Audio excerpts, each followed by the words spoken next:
Well, good evening. My name is Tim Smith, and welcome to Need to Know. We are joined this evening by Dolores Henshaw and Shelley Williams. Shelley Williams is the mother of a young man in this area that came across some tragic circumstances.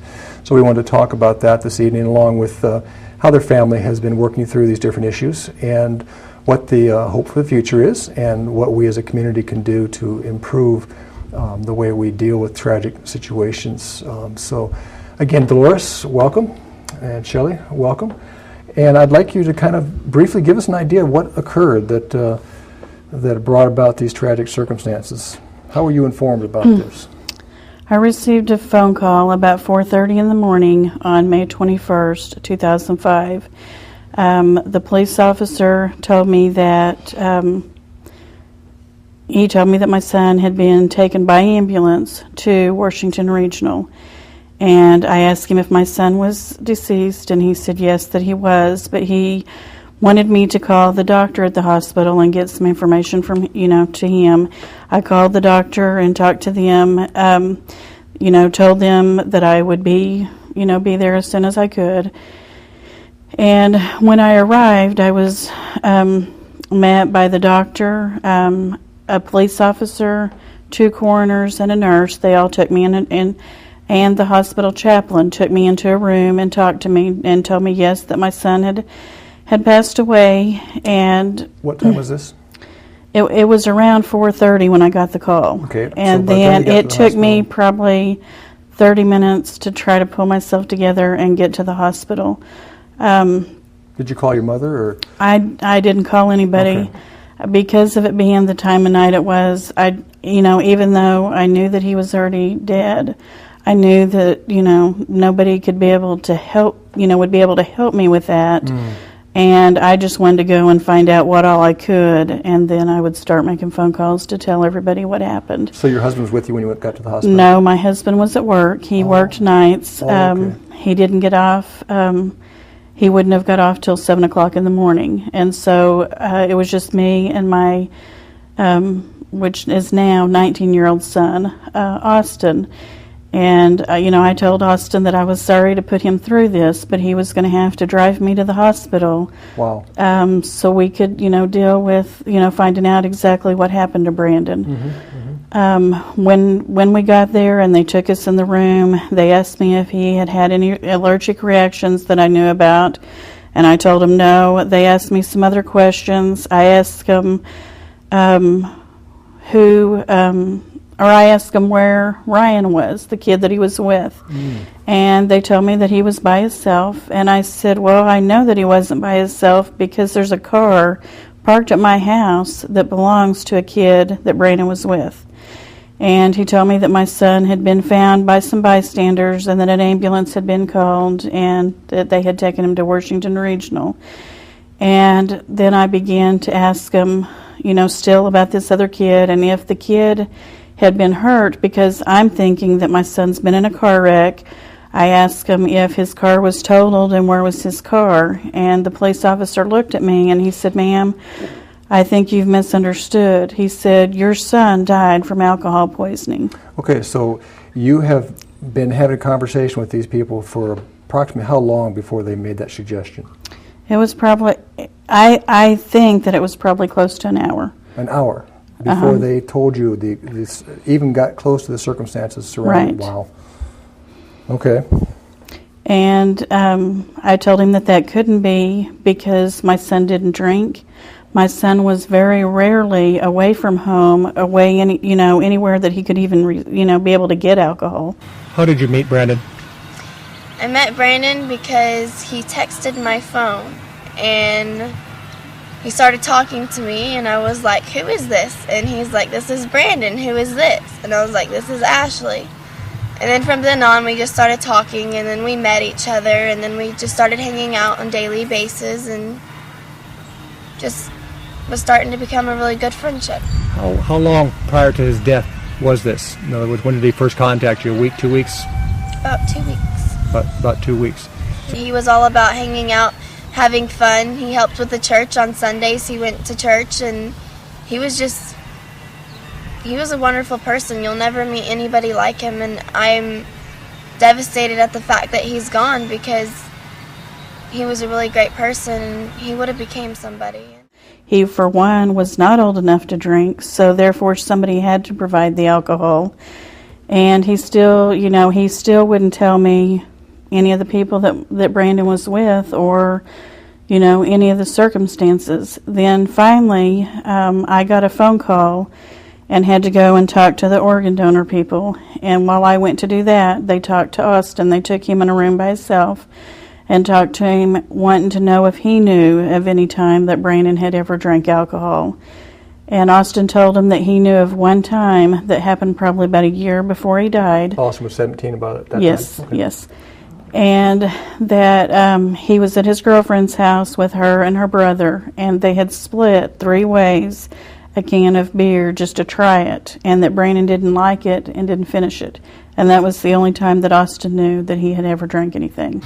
Well, I met Brandon, and he seemed like a very Christian person, all about God, and he was very fun to hang around, and I was getting to know him. And then one night he went to go party. He was supposed to go to a baseball game, but he decided to stay in town so he could go party with his friends. I was at home and I was texting him, and he told me what he was doing, and all of a sudden the text messages stopped coming. I didn't think anything about it because it was late, so I figured I'd just go to bed. The next morning I kept getting phone calls from my friends that he was dead, and I didn't believe it. And then his parents called me and they told me that he was dead, and I was the last person that I ever talked to. So Dolores, as a grandmother, do you think that this is just a mother reacting that, oh, my son doesn't drink, and probably stuff was going on the side? What do you think about Brandon's Well, I action? know that that's what people thought. I've lived by Brandon. We live in the same subdivision. I lived next door to him for probably about 7 years. They just live around the corner from me now. I've always babysat and watched these boys grow up, knew their friends, been in their home. Their parents didn't drink, didn't have alcohol in their home, didn't, have friends that drank, and my husband and I don't drink, don't have alcohol. And so these boys were really not around it. Now, there was times that Brandon was at parties. Him being an athlete, he was at parties that there was alcohol, and he had mentioned this to his mother. And just the week before he died, he was at the coach of this baseball team house, and the coach got out alcohol and offered it even to the minors. And Brandon left and went home. And how did you find out about that coach offering to minors? Brandon mentioned it to his mother because he'd come home so early. Okay. And it was Mother's Day. We were at a restaurant after church, and Brandon got a phone call from his coach, and his coach said they were calling a team meeting at his house that afternoon. So Brandon had to rush away from our family events and go to this team meeting. But Brandon said when he got there, it was pizza and drinks, and it was a party. It was not a meeting. It was just a big get together on a Sunday. Why would a Sunday be significant for Brandon? He was usually always with his family on Sunday because he had been raised from an infant in church, so he was in church every Sunday. Brandon, all of us have worked in the bus ministry at First Baptist Springdale for many, many years, all of Brandon's life. We've been in the bus ministry, so he's been trained up in that ministry, and he even held some positions that he was accountable for in that. So he was always in church on Sunday and then spent the day with family. Was he a serious Christian? Did he pursue the Lord, or was he just kind of a Sunday Christian? No, he was a very serious Christian, and even his friends and even some acquaintances after he passed away shared with us. Shelley had one mother that her son had played on a baseball team in Rogers, and we didn't know the family real well. We knew of them from her son playing on the team, but when Brandon passed away, she told Shelley, she said, "Your son's the reason my son is in church." Didn't go to the same church that we went to, but she said her son had been, hanging out with the wrong kids, doing some drinking and partying, and Brandon had talked him into, quitting that and getting into church, and at the time that Brandon died, this boy was active, you know, in the church that he was going to there in Rogers. Brandon was a very respectable person. He came into my house. We played on the computer. I have a 2-year-old son, and we played in his room because that's where the computer is. And we just played with Justin, and then when my mom got home, she watched him long enough for us to go run some errands because Brandon needed to buy some gloves for his baseball because he's supposed to go out of town that weekend. He's a very kind gentleman. He opened the door for me. You'll never meet anybody like him, and I wish he was still here for those that didn't get to know him because he was a really good person. So I know that not only did we see him as a strong Christian, but others did too because of the stories that were shared. And that was one of the positive things. That was one of the good things that come out of his death. His death was such a tragic thing to us and such a loss, but you know, we believe in that God has a purpose in all things, and we know that even in Brandon's death that there was a lot of good that has come out of it, and there will continue to be a lot of good. One 17-year-old girl at his memorial came up to me after it was over and said, "I need to come talk to you." She said, "I didn't even believe in God before Brandon died." She knew Brandon, went to school with him. And so, you know, we had one boy that emailed Austin about a year after Brandon's death and said that he had been saved, and it was because of what he had heard at Brandon's funeral, and that he'd come to know the Lord, and that he had a lot to thank Brandon for. Okay. So we have Shelley, we have a strong Christian young man who sounded like he was pretty serious about sports too, and he understood the effect alcohol would have on his sports performance. I understand he had a baseball game or something that following day. Yes, he was in a tournament. He was leaving town about 7 o'clock in the morning, and he was very committed to his sports. He lifted weights and worked out, and you know, he tried to watch what he ate or drank because he knew what he needed to do. And you know, he was supposed to go with us to a graduation that evening in Branson, and it was because of his commitment to his team, and he wanted to be refreshed for his team. He knew we wouldn't get back till about 1 o'clock in the morning, so he decided that he would stay home and try to get some rest and be ready for the weekend tournament that they were playing in the next morning. Tim, my name is Shannon Gabbard. I'm a sergeant with the Fayetteville Police Department. I've worked for the department for about 17 years now. And a part of my function here at the Fayetteville Police Department, in addition to public information, is serving as a sergeant in the Community Policing Division. And that's got a pretty wide umbrella as far as what the expectations and scope of my duties may be in that division. And dealing with underage drinking issues and to a certain degree alcohol enforcement is a part of my job. There's been several news stories in the last year that have pointed to the problem of underage drinking. Mm-hmm. Does the Fayetteville Police Department see this as a problem that he's addressing? Yeah, I would say that we definitely do. It's it's not just a small town problem. It's not just a municipal problem. It's a problem nationwide, and it's something that we experience on a municipal level on a weekly basis. Especially whenever you live in a town that is largely populated with college students and freshman college students. You do have to look at issues relating to underage access to alcohol, and there is some expectation on the police department that you're going to do something about that.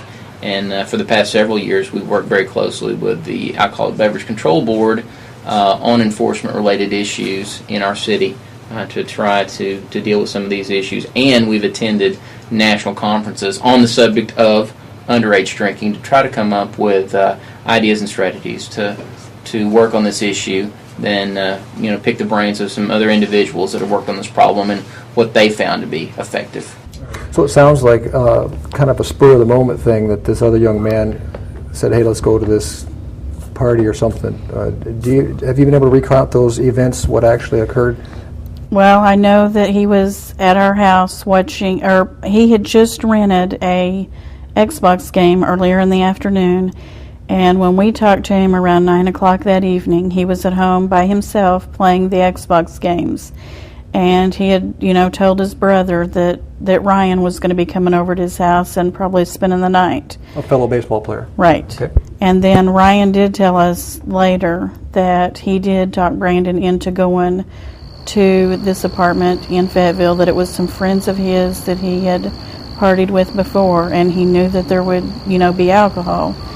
And we asked him if Brandon knew that there would be alcohol, and he said no, he didn't ask, and so Ryan, didn't tell him that there would be. Okay, so you had to piece these things together Right. afterwards, but in that morning, then we want to talk about this series of events. Why the police weren't straightforward with you? What occurred that started giving you an idea that something is deeper going on here than? Well, when I was talking to the police officer, and at first he told me that my son, according to people, he did finally tell me that Brandon was with some other people in an apartment in Fayetteville. He didn't tell me names or how many people, but he had told me that Brandon had a couple of drinks. But then in another conversation, he told me that Brandon's blood alcohol was .56. And I haven't drank, but I, know people that do, and I know that you can't get a .56 from drinking a couple drinks.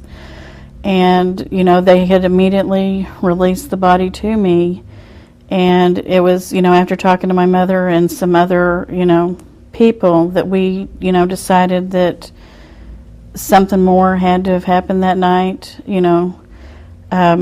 We went to the police department that Monday and was told that we couldn't, the police couldn't find out anything because everybody got lawyers. If my son had went to this apartment and did this on his own, why did everybody feel the need to get a lawyer? This is the question you have. Right. Okay. So the circumstances were Friday night, Brandon is out at a party, and you get a call at 4:30 in the morning that says he's dead. What did they tell you about approximate time or things like that when this all occurred?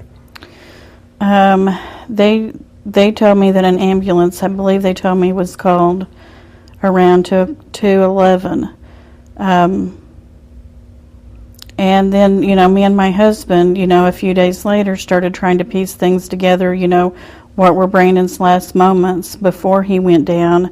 We went to a grocery store that was close by these apartments to see if he had been in this grocery store, and he was there at 12:36, and he was laughing with this kid and cutting up and appeared, to look normal.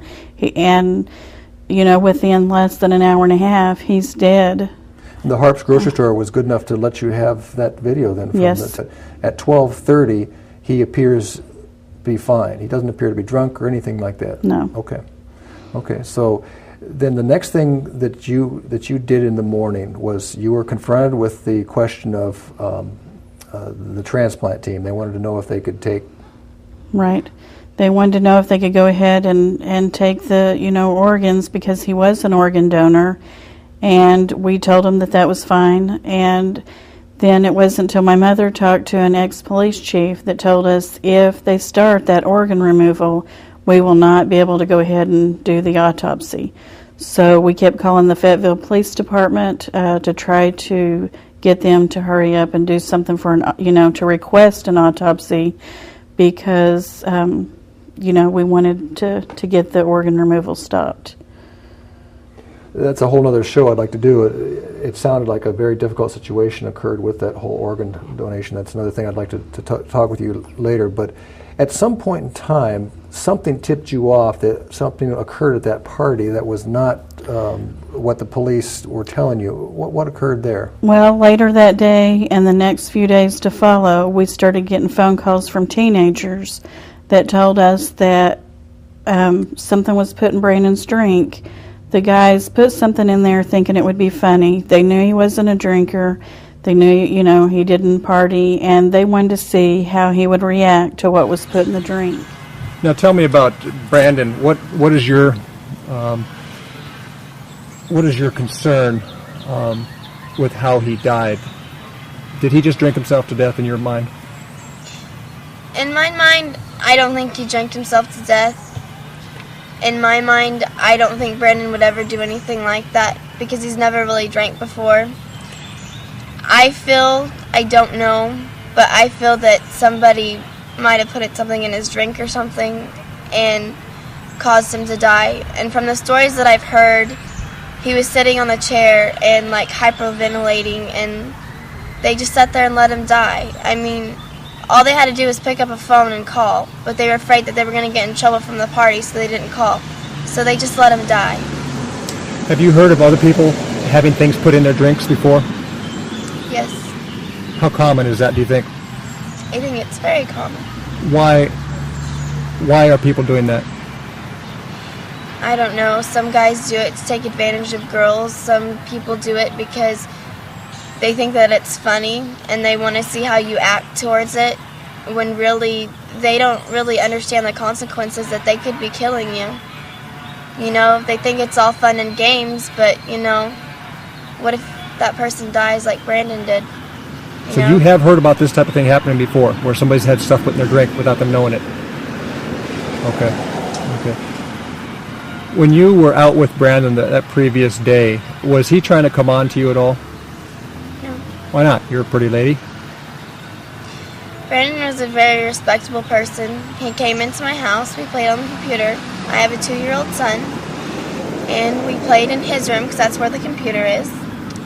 And we just played with Justin, and then when my mom got home, she watched him long enough for us to go run some errands because Brandon needed to buy some gloves for his baseball because he's supposed to go out of town that weekend. You told me Saturday morning some people started calling you, or Sunday, or Yes. Saturday morning. Yes. So they had quickly heard that he had died, Yes. and they called you. Why? What motivation would these people have to call you, you think? Well, it was actually Brandon's cell phone. We started picking up his cell phone, trying to find who were the last people that he had talked to before he died. Okay. And it was in picking up the cell phone and looking at the last people he had talked to.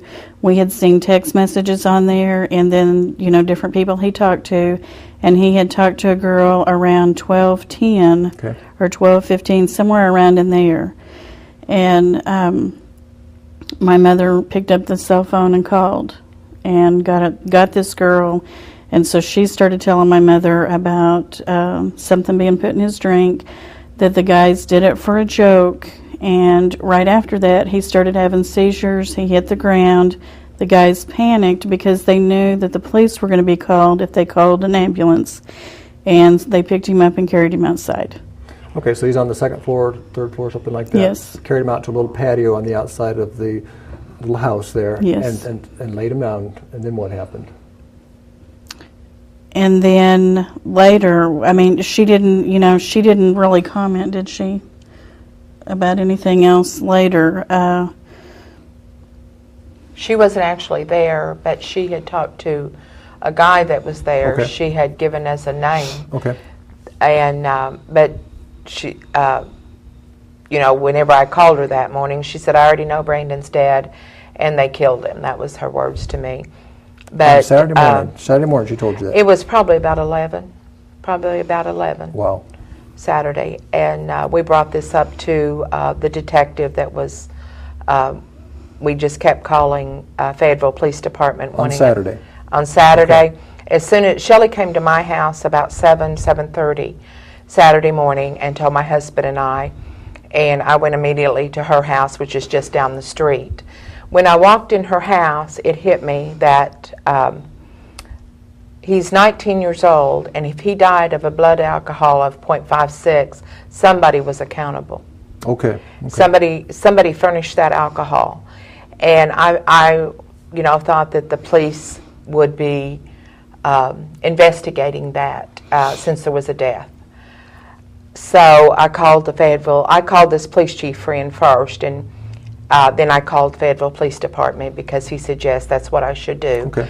And I got a hold of an officer that had my grandson's file right in front of him. He agreed with me, and his exact quote is, I agree with you 100%, ma'am. Because I was saying there needs to be an investigation, somebody needs to be accountable for this 19-year-old's death. And he said, I'm going to get a hold of the police chief. He explained to me the detectives and the police chief do not work on weekends. He would call the police chief at home to get the autopsy ordered, and he wouldn't call me back. He told me he'd call me back. He didn't call me back when I felt like he had had enough time because of the organ donation that we were trying to get stopped. I called him back. He answered again. He said he'd been trying to get a hold of the chief to get him to do that. And I told him, now you're on my buddy list. I'm not, I'm going to keep calling till I get this done. And he was very nice to me, and I was very nice to him. We never could get it done with calling the police chief. But I finally had my son-in-law. I said, maybe they just think I'm some kind of a nut because I'm the grandma, and a lot of times people Son-in-law don't take old Brandon's grandmas. So I had Terry, Brandon's father, Okay. to call the police station. And at that time, which by this time it's about 12:30. Okay, but this is still Saturday. Yes, it's still Saturday. And at that time, Detective Gentry had come in to do some paperwork on another case that he was working on. So he said he would investigate this. He was told that our family just kept calling, and we weren't going to let it go. Okay. We wanted it investigated. Okay. So at that time, he told my son-in-law that he would order the autopsy. Let's move into the specifics of our concern. Is underage drinking a problem here in Fayetteville? I think it is. I think that underage drinking is a problem nationwide, and we're no different in experiencing those type of problems. It may be a little bit different because we are a university town and we do have a large population of university students. It seems like every year that we have, of course, a new group of freshmen that come in. It may be the first time that they've been away from a home environment to where they don't have any parental supervision. Many have a fake ID, and so there's a lot of temptation to go out there and try to obtain alcohol. And to a certain degree, there's a lot of wanting to fit in, wanting to find that group that they identify with, and to a certain degree too, it's in certain segments of the population very socially acceptable to drink before you're of age to do so, and that bleeds over to us in some of our high school population. You've got 11th graders and 12th graders that also, certainly have friends or acquaintances that they know from just have gone to college, and they want to blend in. It seems like you always want to be a little bit older than you actually are at that age, and so they want to gain access to that alcohol, and they want to fit in, and they want to be part of that cool crowd, and that may involve drinking. And so it does bring about some issues where the police will become involved at the point of sale or investigating a party at a private residence to where somebody's gained access to alcohol.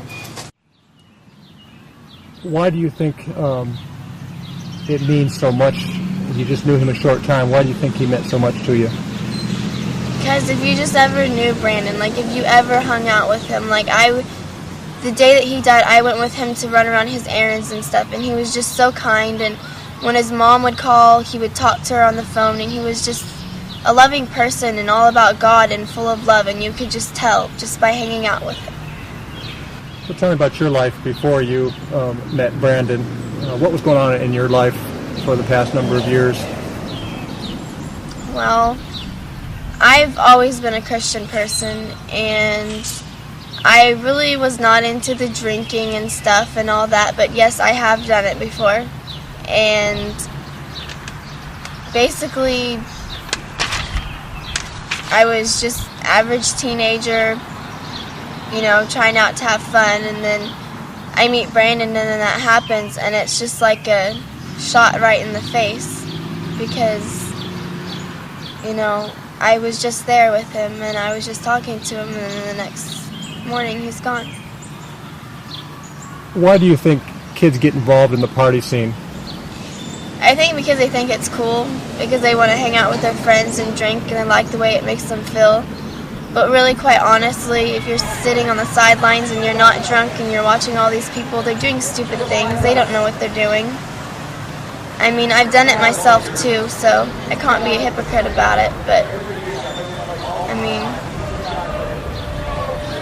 they think it's cool, and it's really not.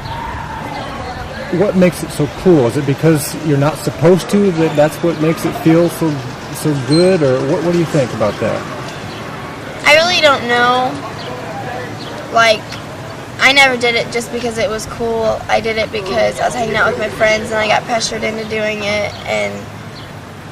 But you know, some people drink and do other things because they have so many problems in their life, and that's why they do it. But you know, when the smoke clears and the beer's gone, and the next morning when you have a hangover, your problems are still right in front of you. So I really don't see the point in doing it.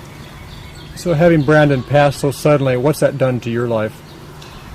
It's dramatically changed my life. It's made me more lean towards God, because I was leaning away, hanging out with the wrong crowd, doing what they were doing, the drugs and the drinking and everything, because that's basically what everybody does right now. And to me, you're throwing your life away, and you know, you're supposed to live life the way God wants you to, because we're all God's children, and they're hurting themselves, they're hurting their lives, and even with smoking and everything, I mean, you're killing yourself. And when you say you're supposed to live life as God wants you to live, how does that look? What is that like?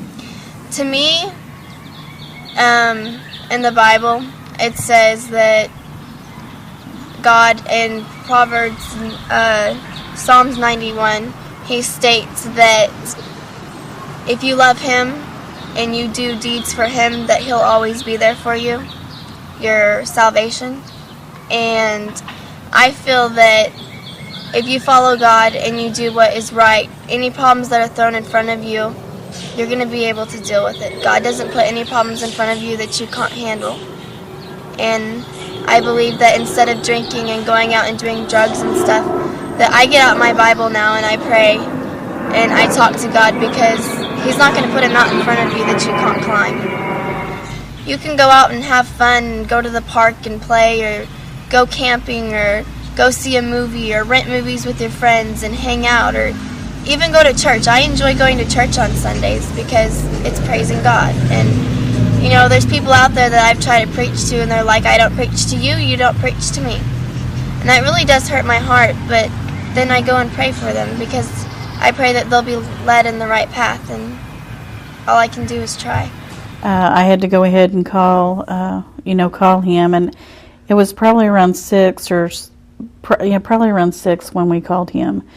But before Terry got there, the chaplain apologized to me for the room that they had to take us to, and he told me that there was 2 other deaths that came through the emergency room around the same time as Brandon. He told me there was 2 2 alcohol poisonings and 1 drug overdose. And we tried, with the police to find out who they were, or, if it could have been where Brandon died.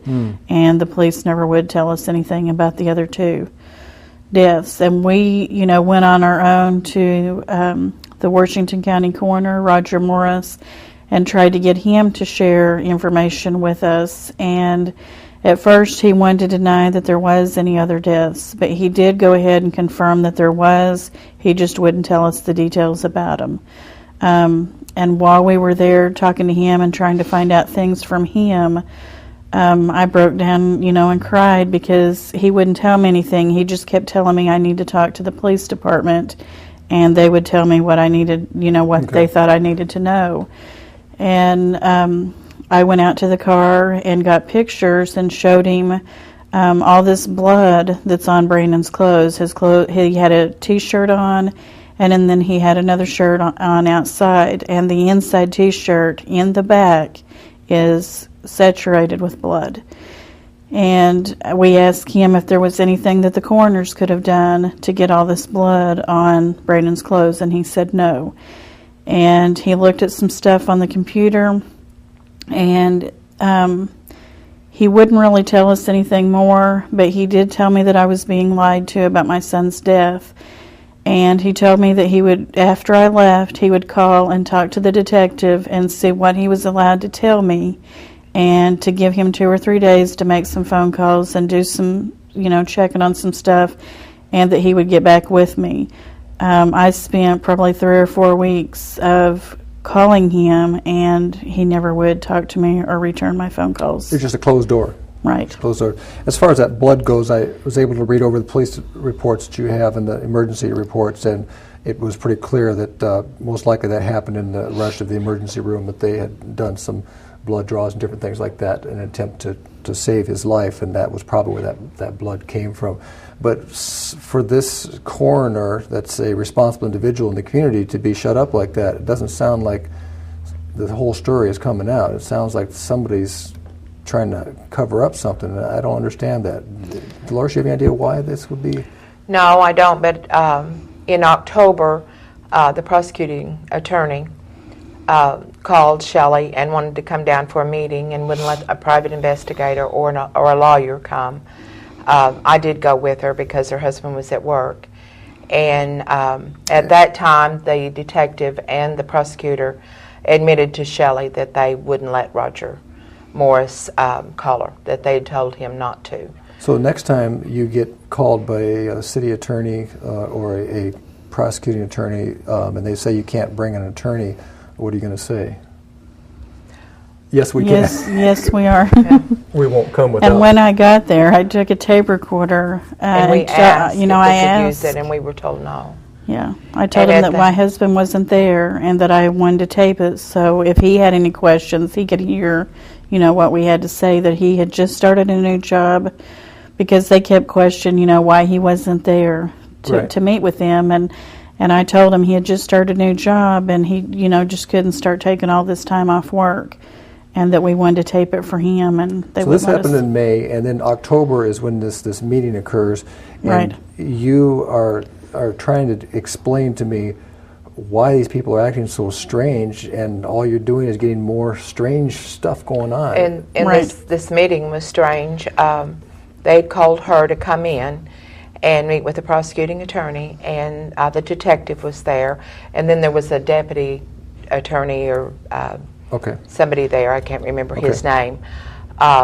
We went into this meeting, and at that time they were telling Shelley that the case was closed and that they had 13 witnesses that were all saying the same thing. Now, before we were always told it wasn't a party, there wasn't anybody there except the people that lived there, and Ryan and Brandon and a girl that was there visiting. Okay, so we got 4 So we people got a living total there? of 7 people that 7 we were people. always told before. But yet they have 13 witnesses. And the prosecutor, Casey Jones, he's got a stack of papers, paper clipped together. Looks like there's 4 or 5 pages to each, and he's got a stack there, and he keeps referring to them and putting his hand on them and telling us that those are depositions from the witnesses, and they're all saying that Brandon did this to himself. He wouldn't let us see them. He wouldn't let us have copies of them. Told us that we would never be allowed to get copies of them. And so we had another meeting after, in November. We contacted the mayor about having a meeting because we could never get the police chief. So this happened in May. It took us till November. Shelley finally got the mayor to force the police chief to call her, and all he could talk about was the fact that he was mad that she'd called the mayor. So we requested a meeting. The police chief told you that? Yes. He was very upset at Shelley, and being very loud with her, and very, trying to intimidate her about calling the mayor when we couldn't get satisfaction from Fayetteville Police Department. So the mayor did have them to call a meeting. At that meeting, there was the prosecuting attorney was there, several detectives, the police chief was there, the assistant chief, and the mayor was there when we got there, and the police asked him to leave because he said, "You are my boss, but you are not in charge." I don't remember the exact words, but basically, as long as I'm doing my job isn't, really his business. Just seeing to it that he did his job was his business. And so he asked him to leave before we got into the meeting.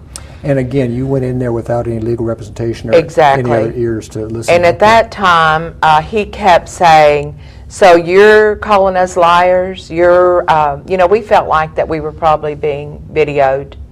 We felt like that probably the city attorney and maybe somebody else was watching this. The detective that we had, Detective Gentry, was not in this room. This meeting lasted about 2.5 hours, and Shelley ended it because we got nowhere. They wouldn't answer any of our questions. They just wanted to intimidate us and try to get us to say something against the Fayetteville Police Department. Just kept saying, so you're calling us liars. I said, no, I didn't say you were liars. I had pictures, I had questions, I had things that I wanted answered, and they would not answer my questions. Okay, let's go over your main points of contention with the Fayetteville Police Department. Number one contention is you were not informed quickly and thoroughly of what happened to your son. Yes. What else? We just couldn't figure out why it took 2 weeks before they talked to anybody at this apartment, anybody that was there that night. And how did you find out it took them 2 weeks? Because we were able, through Mothers Against Drunk Driving, got us the paperwork of the depositions. Were they depositions? Yeah. Freedom of Information Act. Right. Okay. And were able to get us the paperwork, and it stated when they were called in, and plus Detective Gentry had told us that it was going to take some time to get them in to question them because they did have lawyers. Now, Ryan and Samantha did go ahead and go the next morning and talk to the police, but as far as the other people there, they weren't talked to till later. You feel like the police department showed up at the scene. The young man was your son in desperate condition, but they did not take any pictures. They did not secure the scene. They just looked at the situation, bundled him up, got him back to the hospital, and were back to the apartment one time maybe, and that was it. And you're saying there was no thorough investigation from Right. your perspective. Is that Right. okay? And that's what bothered us from the very beginning. And the police officer, the thing that alerted me to at the very beginning to get me motivated to get involved was when my daughter told me about my grandson dying, and I started asking questions. She could tell me more about the police officer that had told her at the hospital that he died than she could about how he died or where he died. She kept saying he had worked over 12 hours, he was tired, he wanted to go home, he wasn't going back to the apartment, there wasn't going to be an investigation, and they released that body. And that's what clicked in my mind. There's a problem here. If we've got a police officer who's worked over 12 hours, didn't even go back to the apartment to question, how did this 19-year-old die? What he has handed my daughter at that time is a paper, and we have it in our file, that says he drank 2 shots of something and died. This is a young man that was found down at a party. EMS was called, and police responded to it. The scene was not secured. The information that the young man might have provided was not obtained at the site. In terms of pictures, there was no pictures taken. There was no follow-up. And so the reason we're curious about this is the jump to judgment, leap to judgment apparently was that this was a binge drinking situation, and it was left at that. Is this something that would you be concerned about that if you understood that the police officers and the Fayetteville PD was able to make those kind of jumps, particularly when a young man dies?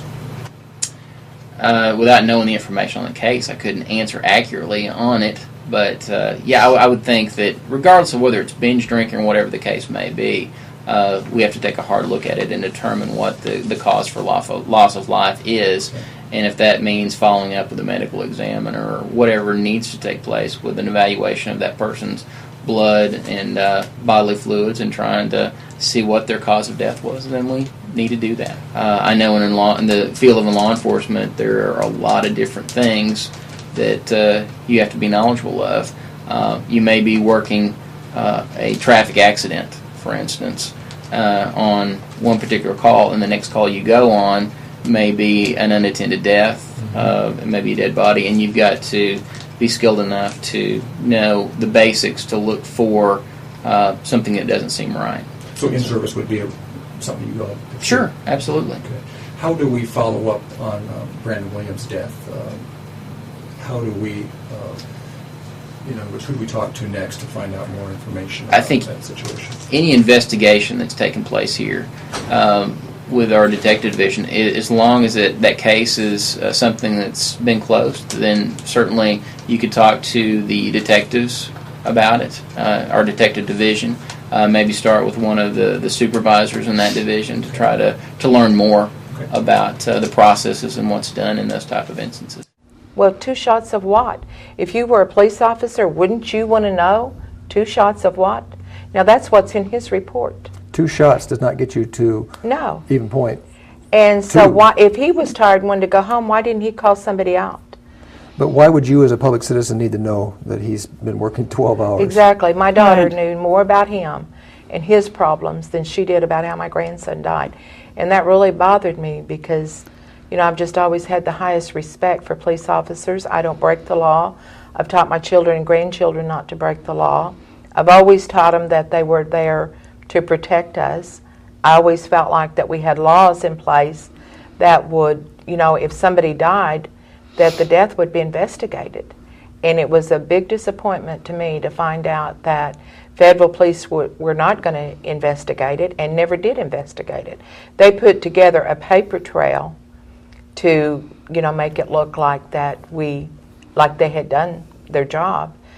But just like the 13 witnesses that they were supposed to have when we had the meeting in November, and I kept confronting the prosecuting attorney in front of the police chief, the assistant police chief, and all these detectives, and I just wouldn't let it end.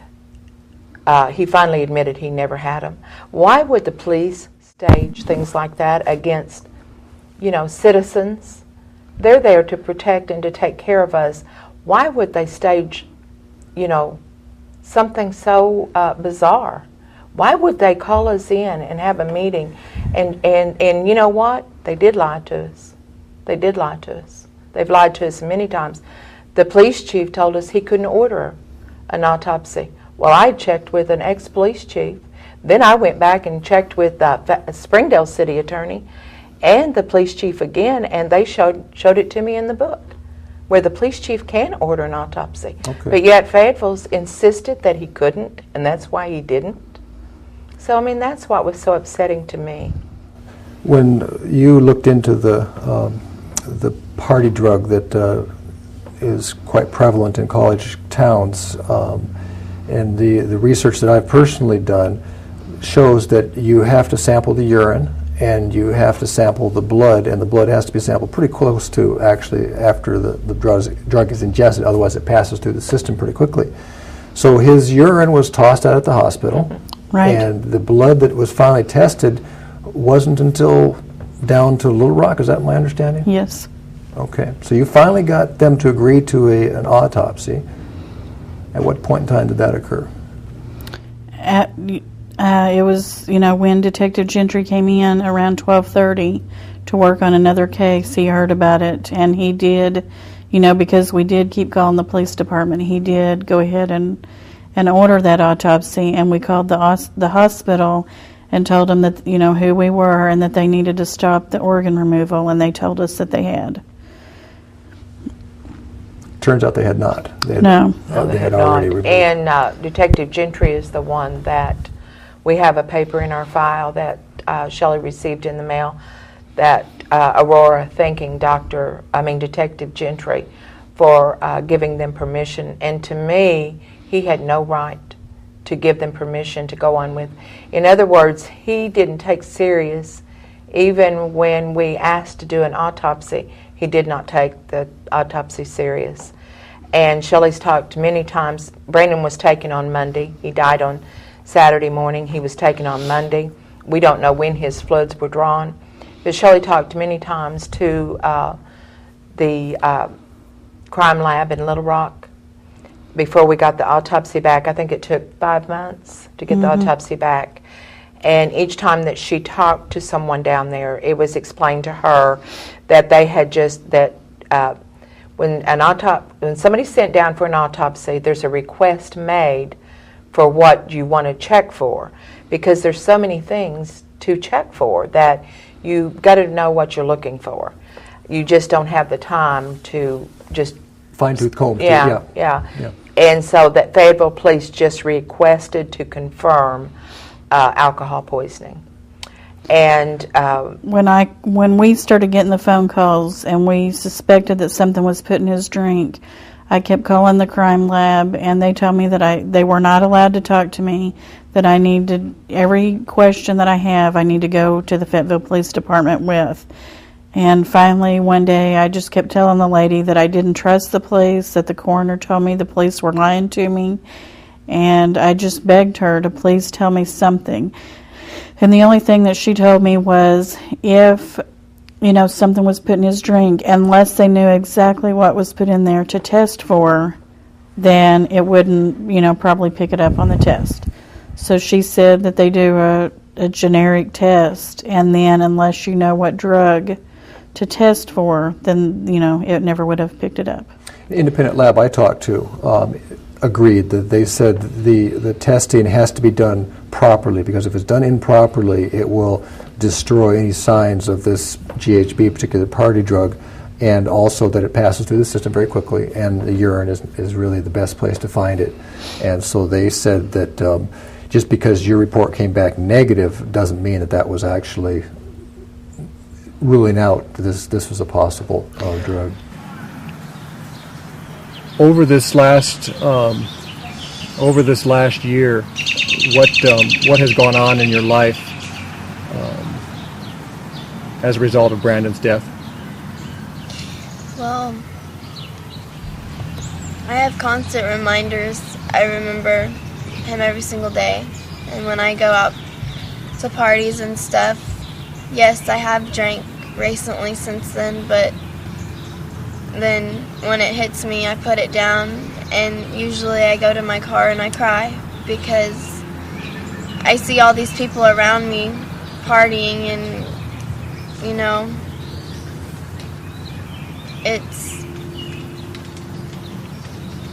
I'm constantly thinking, what if they drink too much? You need to stop drinking.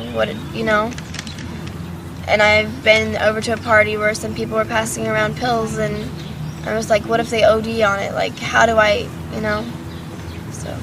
What kind of pills do you think those are? People do anywhere from Xanax to, what's it called? Ecstasy to anything like that. And I've seen them try to give girls some because they want to see how the girl reacts, because she's not going to remember anything in the morning. And that is very disrespectful, and I don't understand why they think that's cool. Are girls aware of this? Why are they hanging out? See, I think they hang out because they think it's cool where they're at. And when they start getting drunk, that's when the guys start trying to give them their pills and stuff and be like, oh, you're going to feel so good, da-da-da. I've had this happen to me. I didn't take the pill, though. I put it in my pocket. And I continued drinking and was a little bit tipsy, and when the next morning I felt really bad, and all I could think about was Brandon. And right now I don't do any of that anymore, but when I did do it, he was all I could think about. Well, and another thing that we, questioned with the crime lab is when we had this meeting where the police chief and the assistant police chief and all these detectives are in there, the one lieutenant kept telling us that Brandon got all this blood on his clothes from the paramedics trying to save his life, that they were putting pressure on his lungs and rib cage, and that it caused him to cough up blood. But there was no blood on the front of his shirt, and they were telling me that he had broken ribs and stuff. Well, then I called the crime lab and talked to them and told them I wanted whatever pictures or whatever, documentation that they had, because there was things that I had questioned about Fayetteville. And they told me they didn't do any pictures at the, crime lab, that they didn't do any x-rays to see if he had any broken bones. My husband did notice that he had a busted lip and bruises on his cheek at the hospital. And, I questioned her why the autopsy that we got didn't notate any, he had bruises on his arms when we saw him at the funeral home. He had bruises on his cheeks. We didn't know at what point he got the bruises. And so we had, tried to get stuff from the crime lab, and they never notated any bruising or busted lip or anything on their documentation. Amazing. So as we put this whole thing together, we were now 18 months later. Y'all have had a lot of time to put all the facts together. The way you see this, the scene going down was Brandon was invited by this relatively new friend to come with him to a gathering, and at that gathering, Brandon was said to have taken maybe 2 shots of some sort of alcohol. Within a short period after that second shot, he started having seizures or something, fell, hit his face on the edge of the bar or something at that house, landed on the ground, and that's when they picked him up, you think, and carried him outside to the patio. Yes. And he was allowed to lay on that patio. What occurred there as you put this whole scenario together? We know that he was left out on the patio for at least 30 minutes by himself.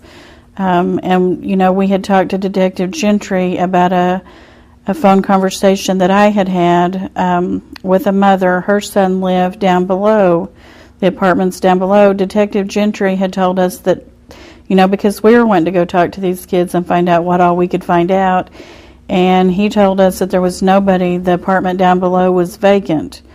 Well, upon this conversation that I had with a mother, found out that her son was there, and her son had told her that Brandon laid out there. He doesn't know how long he laid out there, but that he did hear a kid that was sick and throwing up, and he had, talked to Brandon before he died and asked him if he needed help, and he's the one that had the ambulance or the paramedics, he showed him where Brandon was at.